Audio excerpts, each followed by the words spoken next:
దయచేసి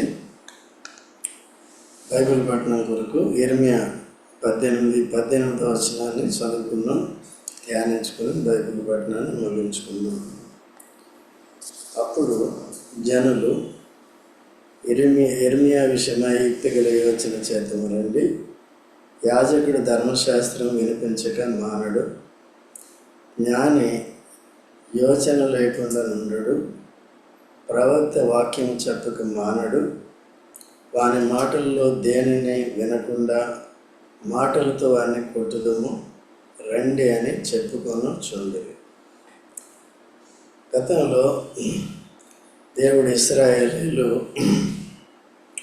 దేవుని యొక్క వాక్యాన్ని పాటించక, ప్రవక్తల్ని లక్ష్యపెట్టక, దేవుని లక్ష్యపెట్టక, అబద్ధ ప్రవక్తల యొక్క మాటలు వినుచు భక్తిహీనులై చెడిపోయారు. అవన్నీ కూడా మనం ధ్యానించుకుంటూ వచ్చాం.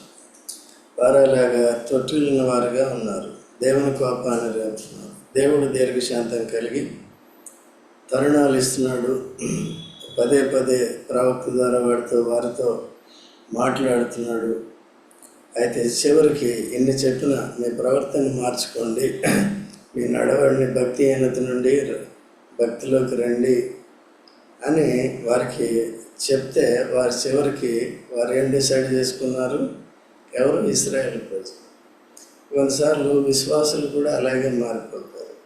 ఆత్మానుసారంగా ఆరంభించి శరీరానుసారంగా మారిపోతారు.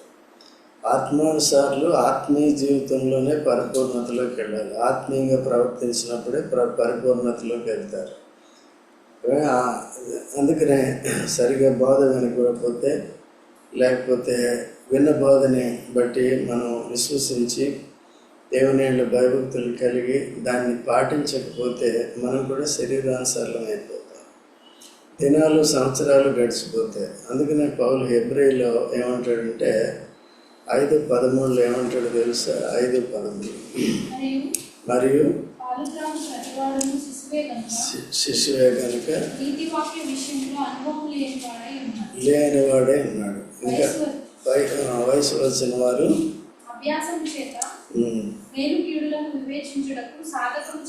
ఇంకా పై వచనంలో ఏముంటుందంటే, కాలమును చూచితే బోధకులుగా ఉండాలి, కానీ ఇంకెలా ఉన్నారు?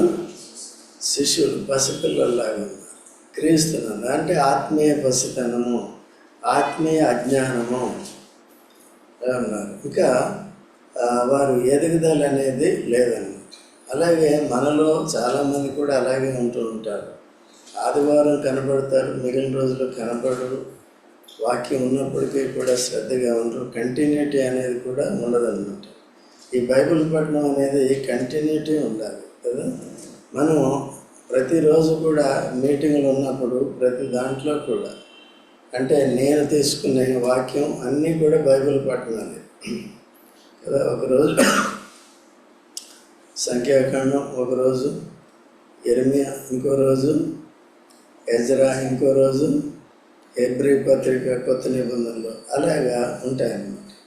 ఈ కంటిన్యూటీ మిస్ అవుతారు. ఓన్లండి ఒకవేళ అత్యవసర పరిస్థితి ఏదో వచ్చింది, అనారోగ్య పరిస్థితి వచ్చింది, బలహీనత ఉంది, మనుషులు మనం అయితే వెంటనే మీకు మనం ఏం చేస్తున్నాం? దేవుడిచ్చిన సదుపాయాలను బట్టి, చేసిన సదుపాయాలను బట్టి మీకు మెసేజ్ లింక్ పంపాలి. దాన్ని శ్రద్ధగా ఏం చేయాలి? వినాలి. అప్పుడు ఏమవుతుందంటే, దేవుడు మీ ఆసక్తిని చూస్తాడు, మీ హృదయాన్ని చూస్తాడు. వీళ్ళు నా వాక్యాన్ని ప్రేమిస్తున్నారు. దేవుడిని ప్రేమించడం అంటే ఏంటి? దేవుడు మనల్ని ప్రేమించాడు, ప్రాణం పెట్టి మనల్ని రక్షించాడు. ప్రతిగా మనం ఏం చేయాలి? దేవుడిని ప్రేమించాలి. సో మనుషులను కూడా మనం ప్రేమించాలి. ఓకే, ప్రేమించడం అంటే ఏంటి? ఆజ్ఞలు గైకొనాలి. ఆజ్ఞలు గైకొనాలంటే ఆజ్ఞలు ఏంటో తెలుసుకోవాలి కదా. ప్రతి దాంట్లో కూడా ఆజ్ఞ ఉంటుంది. ప్రతి పాసేజ్లో కూడా, ప్రతి వచనంలో ఇంచుమించు దేవుని ఆజ్ఞలు ఉంటాయి. సో వాటిని నేర్చుకోవాలి, అమాయకంగా ఉండకూడదు. హెబ్రీయులు ఏమని చెప్తున్నాడు? కాలమును బట్టి చూసినట్లయితే మీరు బోధకులుగా ఉండాలి. బోధకులు అంటే ఇక్కడ బోధించే అవసరం లేదు, ఇతరులకి చెప్పగలిగే రీతిగా. కదండి. అకుల ప్రిస్కిల్లా కూడా అలాగే చేస్తూ వచ్చారు. అపోస్తల కార్యములు 18వ అధ్యాయంలో వారి అప్పుల్లోని తీసుకుని వచ్చి ఇంట్లో కూర్చోబెట్టి వారిని విశదంగా వారికి నేర్పించారు. ఇప్పుడు మేము ఆ బాధ కూడా చేస్తాం. కొత్తగా ఎవరైనా వచ్చారనుకోండి, కూర్చోబెట్టి వారికి విశదంగా వారి పునాది ఎలాగుంది, వారి గ్రహింపు ఎలాగుంది, వారి రక్షణ ఎలాగుంది, విషయాలన్నీ తెలుసుకుని వారికి పునాది మీద తీసుకొస్తుంటాం. ఎవరైనా కొత్త వారు ఉన్నారంటే వారికి సువార్త చెప్తాం. ఇవన్నీ కూడా మీరు చేయొచ్చు. ఇంకా మనమే పసిపిల్లలుగా ఉంటే, మనమే పాలు తాగేవారుగా ఉంటే వేరే వాళ్ళకి పాలు ఎక్కడి నుంచి తెచ్చిస్తాము కదా, అలా ఉంది. ఓకేనండి. అందుకనే క్రమంగా నేర్చుకోవాలి. ఆత్మీయ జీవితాన్ని కూడా సీరియస్గా తీసుకోవాలి. కనుక ఆ విధంగా చేసి మనం శిక్షా విధిలోకి రాకుండా జాగ్రత్తగా చూసుకోవాలి. ఒకవేళ విధేయులైన తర్వాత కూడా కొన్నిసార్లు దేవుడు పరీక్షిస్తాడు. పరీక్ష పరిశోధన బట్టి కొన్ని శ్రమలు వచ్చినప్పటికీ విశ్వాసులైన వారికి శ్రమ ఎంతగా విస్తరిస్తుందో దేవుని వలన ఆదరణ కూడా అదే స్థాయిలో విస్తరిస్తుంది. సో ఆ విధంగా అందుకనే జాగ్రత్తగా చూడాలి. అవిధేయులై తప్పులు చేసి పొరపాట్లు చేసి శిక్ష అనుభవించేదానికంటే కూడా ఏం చేయాలి? విధేయులై శిక్ష అనుభవిస్తే బహుమానం ఉంటుంది. కొంతమంది అది మనం చేసే తప్పేంటో తెలుసుకో. ఈ దినాల్లో ఏంటంటే కేవలం శరీర సంబంధమైన పాపాలు చేస్తేనే పాపం అనుకుంటున్నారు, కానీ ఆత్మీయ పాపాలు ఎక్కువైపోయినాయి అన్నమాట. ఆత్మకు, శరీరమునకు కలిగిన మాలిన్యత, ఆత్మకు కలిగిన మాలిన్యత ఎక్కడుంది? 2 కొరింథీ 7:1 చదవండి. Very good. 2 కొరింథీ 7:1 చదవండి దయచేసి. ప్రియులారా, ఉన్నవి కనుక దేవుని భయముతో పరిశుద్ధతను సంపూర్తి చేసుకొనొచ్చు. శరీరమునకు ఆత్మకు కదండి. శరీర ఇచ్చలు నెరవేర్చుకుంటే, మనసు ఇచ్చలు నెరవేర్చుకుంటే, శరీరాశ, నేత్రాశ, జీవకుటుంబం కలిగి ఉంటే శరీరానికి మాలిన్యత, దాన్ని బట్టి కూడా ఆత్మకే తీర్పు వస్తుంది. అయితే ఆత్మ మాలిన్యత ఏంటి అంటే, ఎడతెగ ప్రార్థన చేయండి, చేయలేదు కదా, ఈ సమయంలో ఏదో చేస్తున్నాం, అది కూడా అవిధేయత. సమస్త అవిధేయత ఏమవుతుంది? ఆత్మ సంబంధమైన కార్యాలు మనం చేయనప్పుడు ఆత్మకి ఏమవుతుందండి? మాలిన్యం. అందుకనే దేవుని సన్నిధికి వచ్చి ఎప్పుడు కూడా వాక్యం ఉదక స్నానం అంటే ఇది, వాక్యం విని మన తప్పులు ఏంటో తెలుసుకుని అవి చేయాలి. ఒకవేళ వాక్యాన్ని విన్నప్పుడు మీ మనస్సాక్షి, ఎస్ నేను ఇది చేస్తున్నా, దేవుడి చేయమన్నా నేను చేస్తున్నా, ప్రభువా నాకు ఈ ధన్యత, ఈ కృప ఇచ్చినందుకు నీకు వందనాలని చెప్పాలి. చెప్పి ఆగిపోకూడదు. ఎప్పుడు కూడా ఏం చేయాలి? సాగిపోవాలి.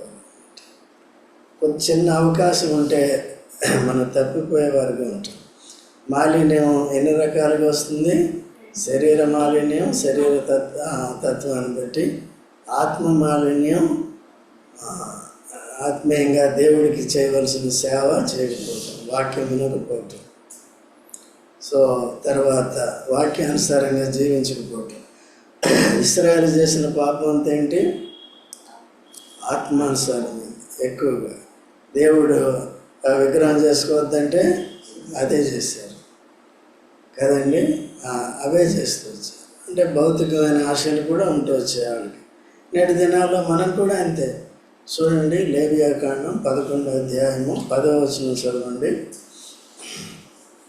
లేవియాకాండం 11 ఎన్నమ్మా నేను చెప్పాను? 11 కదా, చదువు.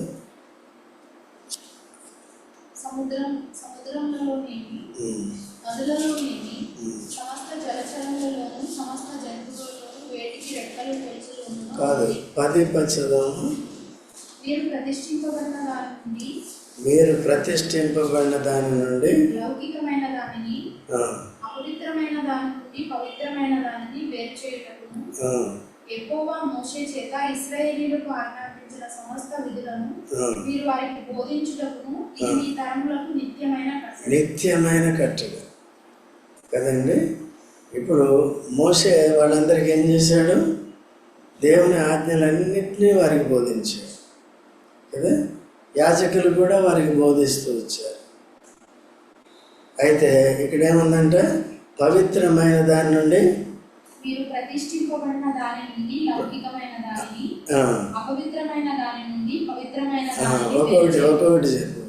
మీరు ఆ, ప్రతిష్ఠింపబడిన మీరు దాని అంటే నుండి నేను ప్రతిష్ఠింపబడిన దాని నుండి ఉమ్, లౌకికమైన ఆ, దానిని ప్రతిష్ఠింపబడింది లౌకికమైంది. ఇప్పుడు దేవుడు అంటున్నాడు ఇది నాది, ఇది నాది, ఇది నాది కదా. ప్రథమ ఫలము నాది. ప్రథమ ఫలం అంటే అర్థం ఏంటి? నేను ఊరికి కానుకల విషయంలో నేను మాట్లాడట్లేదు. ప్రథమ ఫలం అంటే పొద్దున్నే లేచిన వెంటనే కదా, ఆది గడియలు ఎవరు అంటేవి. ఓకే, తర్వాత మీరు ఒకవేళ ఉద్యోగాలకు వెళ్తున్నారు, అయితే నైట్లో కూడా వచ్చిన తర్వాత అంతిమ గడియలు కూడా ఎవరివి?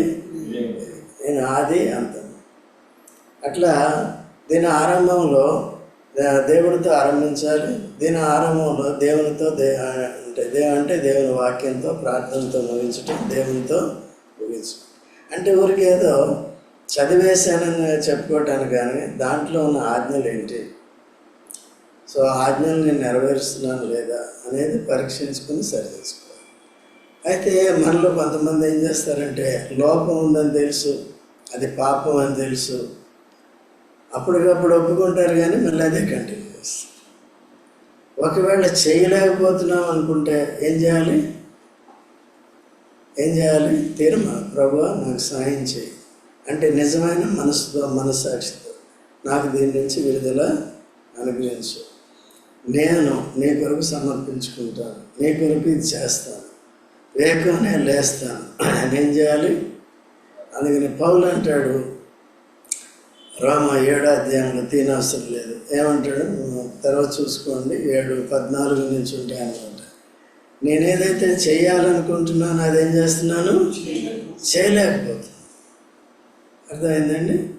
అయితే ఇప్పుడు యేసుక్రీస్తు ప్రభు ద్వారా ఏమవుతున్నాడు? ఇప్పుడు చేయగలుగుతున్నాడు. అంతకుముందు ఏమయ్యాడు? చేయలేకపోయాడు. ఇప్పుడు ఏం చేస్తున్నాడు? చేయగలుగుతున్నాడు. ఫిలిప్పీ 4:13 ఏమంటాడు?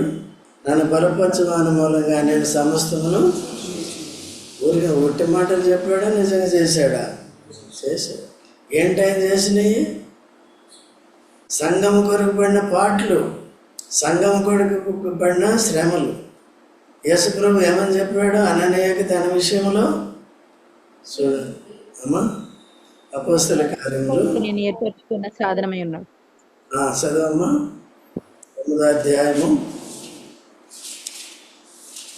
12వ వచనం చదువు.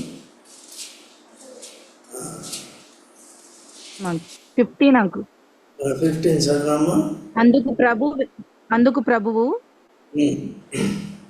ప్రభు నీవు వెళ్ళుము, అన్యజనుల ఎదుటను రాజుల ఎదుటను ఇశ్రాయేలు ఎదుటను నా నామం భరించుటకు ఇతడు నేను ఏర్పరచుకున్న సాధనమై ఉన్నాడు. తర్వాత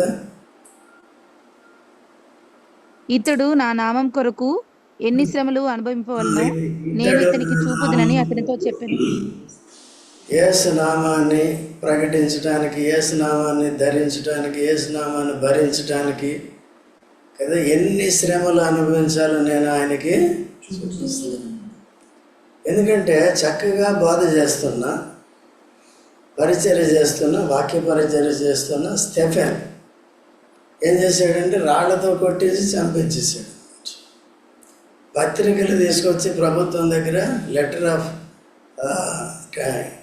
కన్సెంట్ తీసుకుని గవర్నమెంట్ది ఆయన అక్కడ రాళ్లతో కొట్టేవారిని ఏర్పాటు చేసి రాళ్లతో కొట్టి చంపేశాడు. బట్టలు ఈయన పట్టుకున్నాడు. 8వ అధ్యాయం అపోస్తల కార్యములు 1వ వచనంలో ఉంటుంది. అది చదివితే చదవండి త్వరగా. గొప్ప హింస ఎవరి వల్ల వచ్చిందండి గొప్ప హింస? అయ్యా, ఇప్పుడు అవన్నీ కూడా ఈయనే భరించాలి. చదవమ్మా. గొప్ప హింస కలిగినందున అపోస్తలు తప్ప అందరూ యూదయ సమరయ దేశంలో చెదరిపోయారు. భక్తిగల మనుషులు స్తెఫనును సమాధి చేసి అతనిని గూర్చి బహుగా ప్రలాపించి 58వ వచనం చదవమ్మా. 7:58. పట్టణపు వెలుపలికి అతన్ని వెళ్ళగొట్టి రాళ్ళు రువ్వి చంపిరి. సాక్షులు సౌలు అని ఒక యవ్వనుని పాదముల యొద్ద తమ వస్త్రములు పెట్టిరి. చూసారండి, సౌలు అంటే రింగ్ లీడర్ ఆయనే అనమాట. అందరికీ లీడర్ ఎవరండి? సౌలు. ఇప్పుడు ఏమైంది? సౌలు స్టెఫెన్ చేయవలసిన పరిచర్య తాను చేయాలి. పరిచర్యలు ఏముంది? శ్రమ ఉందన్నమాట. ఎవరు శ్రమ పెట్టేది? వీళ్ళే, మూర్ఖులు. అట్లాగే ఇప్పుడు మనం ఇక్కడ చూసినప్పుడు తిరిగి 18వ అధ్యాయం 18వ వచనం వచ్చినప్పుడు ఏమంటున్నారు? ఇశ్రాయేల్ ప్రజలు, అప్పుడు జనులు విషయమై ఏం చేస్తారంటే ఇప్పుడు యుక్తి అంటే అర్థం ఏంటి? సాతాను ద్వారా వచ్చే మోసపూరితమైన జ్ఞానం. అది కూడా జ్ఞానమే. ఇప్పుడు సాతాను అవ్వను ఎట్లా మోసం చేసినాడు? యుక్తితో చేశాడు. ఎట్లా?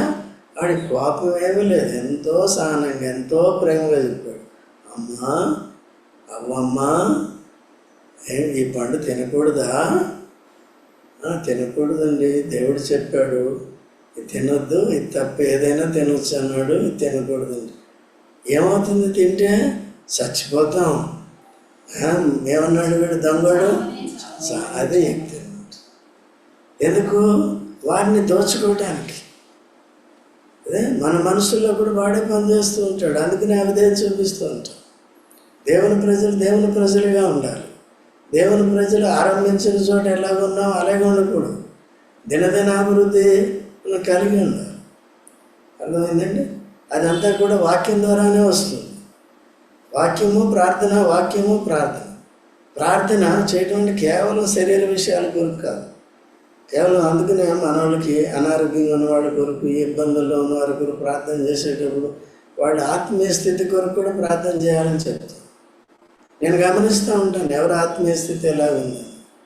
బయటికి వ్యక్తిగతంగా తిట్టకపోవచ్చు, కానీ అయితే ఏదో ఒక రోజు నేర్చుకుంటారు, ఏదో రోజు రియలైజ్ అవుతారు, అర్థమవుతుందని మనకు దేవుడు దీర్ఘశాంతం చూపిస్తున్నాడు. కాబట్టి సేవకుడు కూడా ఏం చేయాలి?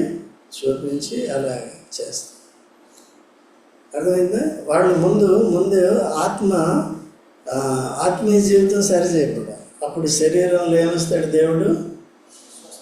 ఆరోగ్యం ఇస్తాడు, పరిస్థితులన్నీ అనుకూలంగా చేస్తాడు.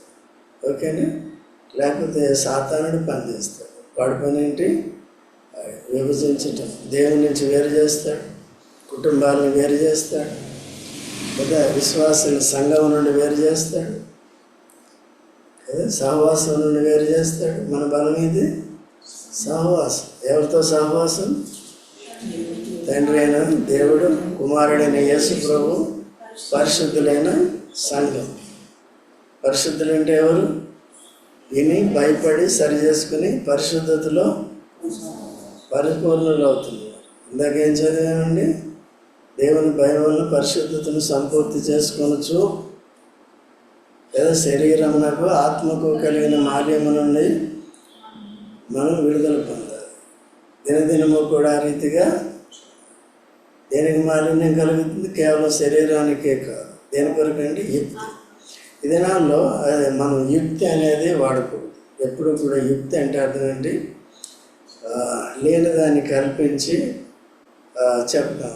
కొన్నిసార్లు సత్యం ఉన్నది ఉన్నట్టు మీ అందరికీ అదే నేర్పుతాం. వాళ్ళు ఏం చేశారు? అననీయ సత్పురులు ఏం చేశారు? యుక్తి చేశారు. యుక్తిలో ఏముంటుంది? అబద్ధం ఉంటుంది కదా. సాతాను యుక్తిలో ఏముంది? అబద్ధం. కొంప ముంచేయట్లేదు. అందుకని అబద్ధాన్ని ఎక్కున్నాను. లోకంలో అబద్ధం, లోకస్తులు ఎవరిని కూడా అందుకని నమ్మలేదు.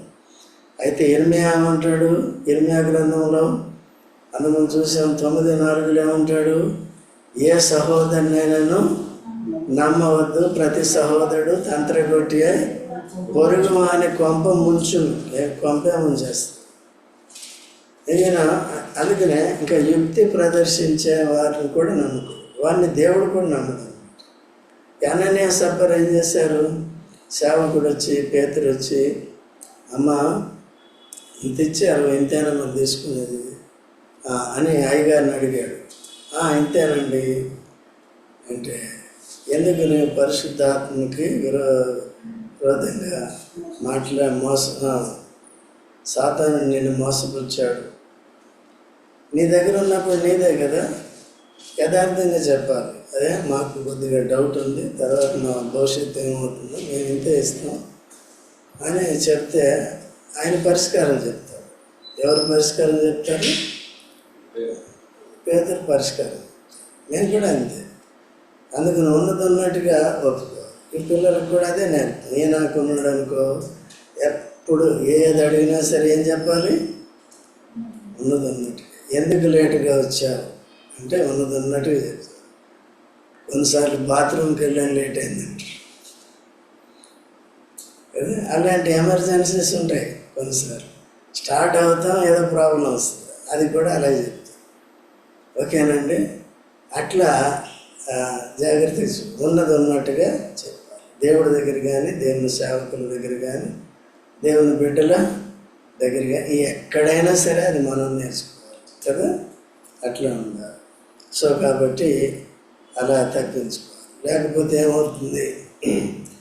యుక్తి అనేది ప్రదర్శించడానికి వీలు లేదు.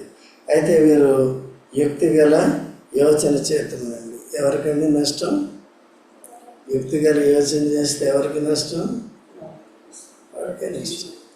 దేవుడు ఎంత సమయం ఇస్తున్నాడు, ఎన్ని హెచ్చరికలు ఇస్తున్నాడు, ఇదంతా ఎవరికి ఇస్తున్నాడు? అవిధేయులైన వారికే. ఎక్కువ వాక్యం ఉండేది అవిధేయులైన వారికి. విధేయులైన వారు అవిధేయులు కాకుండా ఉండాలని ముందు జాగ్రత్త కొరకు ఇస్తున్నాడు అన్నమాట వాక్యం ఎప్పుడు కూడా. అయితే యాజకుడు ధర్మశాస్త్రం వినిపించక, యాజకుడు ఏం చేయాలి?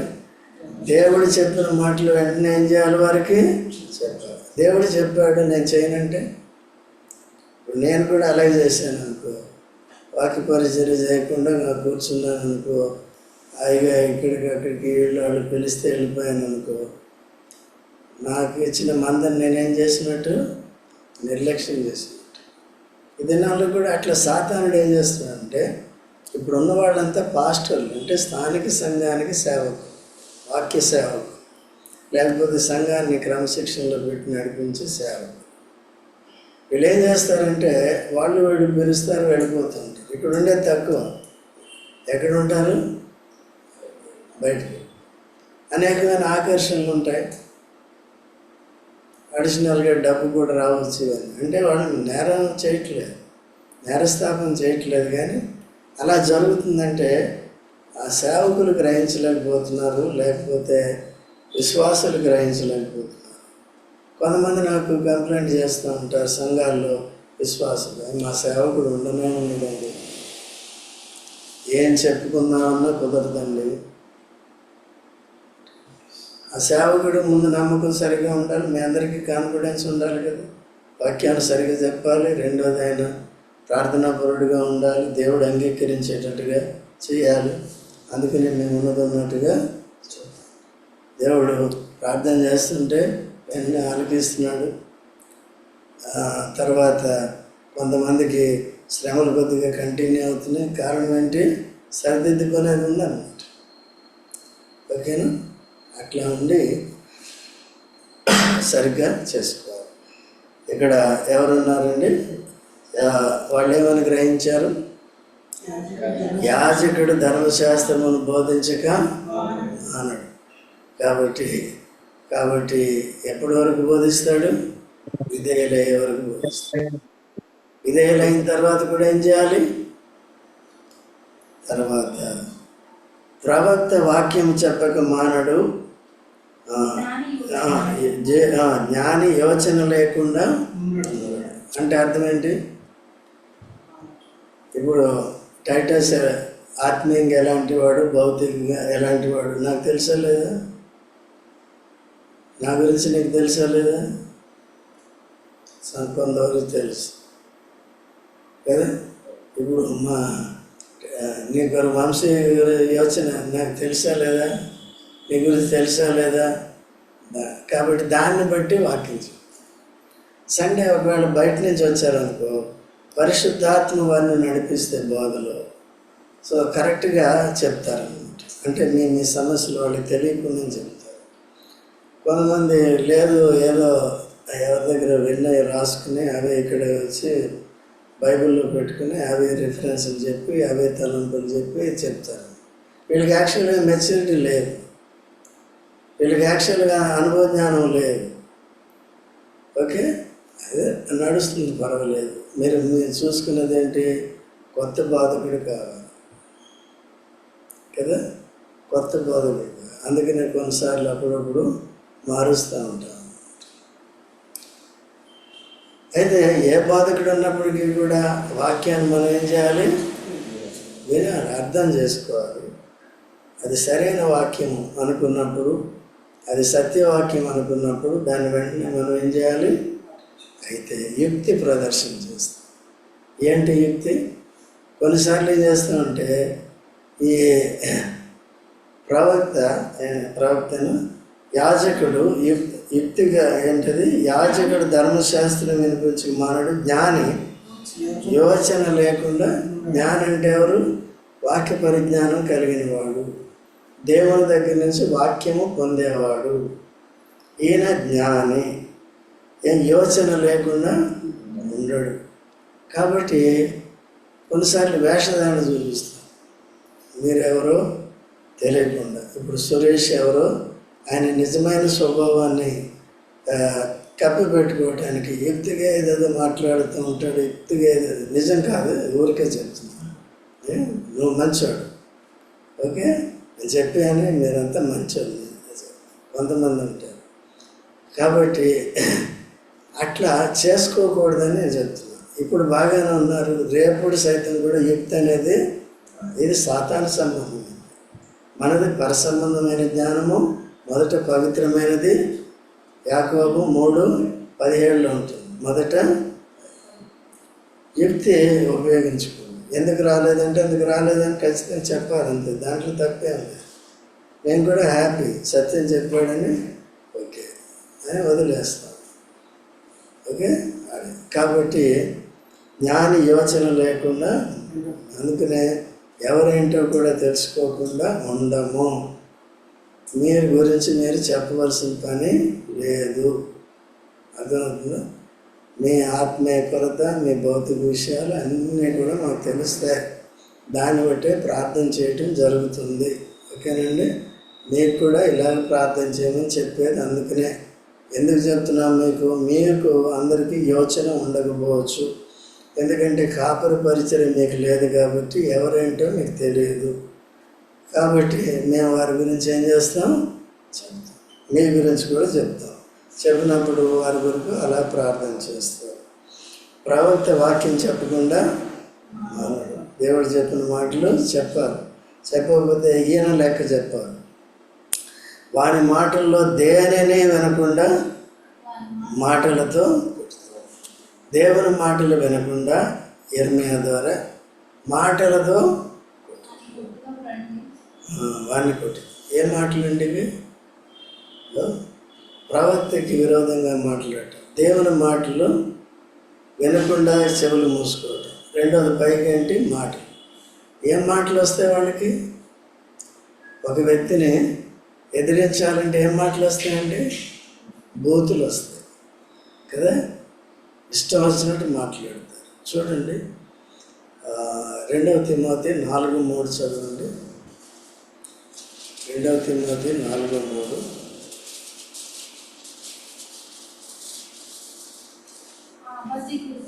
అబద్ధికుడు వివాహం నిషేధించుచు సత్య విషయమై అనుభవ జ్ఞానం గల విశ్వాసులు కృతజ్ఞతాస్తుతులు చెల్లించుకున్న నిమిత్తము దేవుడు సృజించిన ఆహార వస్తువులను కొన్నిటిని తినటం మానవాలని చెబుతుంది.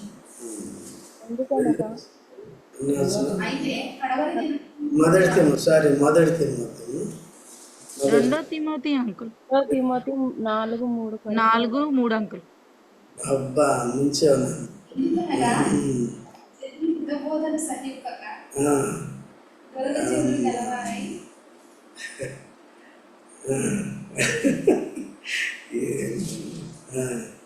ఎందుకనగా జనులు హితబోధన సహింపక దురద చెవులు గలవారై జనులు హితబోధన సహింపక ఆరోగ్యకరమైన బోధను దేవుడిచ్చే చెప్పిన మాటలను సహింపక తర్వాత దురద చెవులు కలవారై తమ స్వకీయ దురాశలకు అనుకూలమైన బోధలను పోగు చేసుకొని శివనీయక వచ్చుచున్నది వచ్చును. వచ్చిందా లేదా? అది కూడా ప్రవచనం. వచ్చిందా లేదా? అట్లా కాబట్టి మనలో మనం వినేవారుగా ఉంటాం. దాన్ని చేయకపోతే మనం కూడా యుక్తి పరులము, మనం కూడా దేవుని మాటలు నిరాకరించేవారు, మనం కూడా దేవుని సేవకుడు చెప్పే మాటలు నిరాకరించేవారు. ఏమాత్రం కూడా ఈ ఇశ్రాయేలు ప్రజలకి, అవిధేయులైన ఇశ్రాయేలు ప్రజలకి యుక్తిగా యోచన చేద్దాం, ఆయన మాటలు వినొద్దు, మనమే మన లోకానుసారమైన మాటలతో ఆయన కొడదాం, ఆయన జయిద్దాం, ఆయనకి చెప్పకుండా ఉంటాడు, మన తప్పులు చూడకుండా ఉంటాడు, కాబట్టి దేవునికి చెప్పకుండా ఉంటాడు మన విషయాలు. ఏం చేస్తున్నారండి? దేవుడికి అన్నీ తెలిసినాయి కదా. శిక్షించేది ఎవరు? ప్రవక్త మధ్యవర్తి అంతే, చెప్పమన్నది చెప్తాడు. యాజకుడు మధ్యవర్తి అంతే, చెప్పమంటాడు. మళ్ళీ అది కూడా చూస్తాడు, నువ్వు చెప్పావా లేదా నేను చెప్పింది అని అడుగుతాడు దేవుడు. ఎందుకు అడుగుడు? చూస్తాడు. అందుకనే చక్కగా చెప్పారు. నాతాను దావీదుకి తాను చేసిన పాపం గురించి చెప్పనన్నప్పుడు వీళ్ళు చెప్పాడా లేదా? కరెక్ట్గా చెప్పాడు కాబట్టి ఇంక నాతాన్ని ఏమనలేదు. తర్వాత ఎవరిని దర్శించాడు? దావీదుని దర్శించాడు. అదే సంగతి. అందుకనే చెప్పమన్నది మనం చెప్పుకో వెళ్ళాలి. తర్వాత వినేవారి మీద ఆధారపడి దురదృష్టములు కలిగి దేవుని మాటలు నిరాకరించి దురాశలకు గురైపోయి సో ఆ విధంగా మారిపోవటం ద్వారా పేతురు ఏమంటాడంటే ఇటువంటి వారికి నీతి మార్గం తెలియకుండా ఉంటేనే మంచిది. సో అందుకనే ఇదంతా ఏంటంటే ఏదో నష్టం తప్పు చేసేస్తున్నాం అని కాదు, కానీ జాగ్రత్త పడటం చాలా మంచిది కదా. ఈవెన్ భవిష్యత్తులో కూడా ఇటువంటి యోచన మనలో లేకుండా జాగ్రత్తగా ఉండాలి. యుక్తిగల మాటలు మనలో ఉండకూడదు. అబద్ధం ఆడాడంటే యుక్తి అన్నమాట. దేని కొరకు అబద్ధం ఆడాడు? ఏదో రకంగా మోసం చేయటం. ఓకే, సో ఈ మాటలన్నీ విన్నాం కనుక వీటిని గుర్తుపెట్టుకుంటూ మనం అటువంటి తప్పిపోయిన మొండి ఇశ్రాయేలు వల్ల కాకుండా దేవుని ప్రజలంగా, యేసు ప్రభు శిష్యులంగా, మనం పరిశుద్ధాత్మను కలిగిన వారిగా ఆ విధంగా యథార్థంగా జీవిస్తాం. దేవుని వాక్యాన్ని నిరంతరం కోరుకుంటాం, సరిదిద్దుకొని జాగ్రత్తగా ప్రార్థన చేసుకుంటాం.